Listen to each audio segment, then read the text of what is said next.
Je suis professeur de marketing et de stratégie à l'IAE de Paris, à l'Université de la Sorbonne. Et pendant plusieurs années, j'ai dirigé une autre école. Cette école était l'école de Nantes. Elle s'appelle Audencia.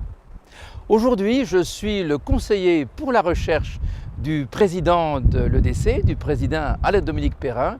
Et je l'accompagne sur toutes les questions qui concernent la recherche. Nous sommes tous là pour faire progresser l'EDC dans les classements parce que monter dans les classements, c'est une chose extrêmement importante. Mais ça n'est pas seulement cela qui m'anime. Ce qui m'anime, c'est de faire en sorte que la recherche soit bien ancrée au sein de l'établissement et ça, c'est une vraie ambition. À l'EDC, on a une priorité de recherche qui est centrée sur l'entrepreneuriat, toutes les facettes de l'entrepreneuriat, l'intrapreneuriat, l'entrepreneuriat social, la recherche des opportunités d'affaires. Mais pas seulement, l'entrepreneuriat c'est un fil rouge pour tous les professeurs, mais tous les domaines du management sont intéressants pour la recherche pour les professeurs de l'EDC.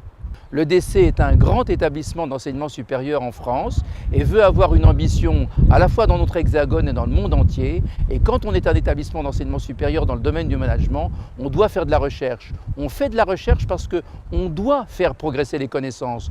Transmettre les connaissances, c'est bien. Les faire progresser, pour un professeur, c'est un vrai défi. Je suis convaincu depuis très longtemps que l'on observe dans les yeux des étudiants lorsque leurs professeurs font de la recherche. Ça se voit. Un professeur qui fait progresser les connaissances, ça se repère dans sa posture, dans son costume, dans la façon dont il se tient dans une salle de classe. Il est différent. Il crée de l'intelligence et du sens. Et vous, étudiantes, vous, étudiants, vous vous en rendez compte. C'est ce qui fait que je suis animé par cette mission.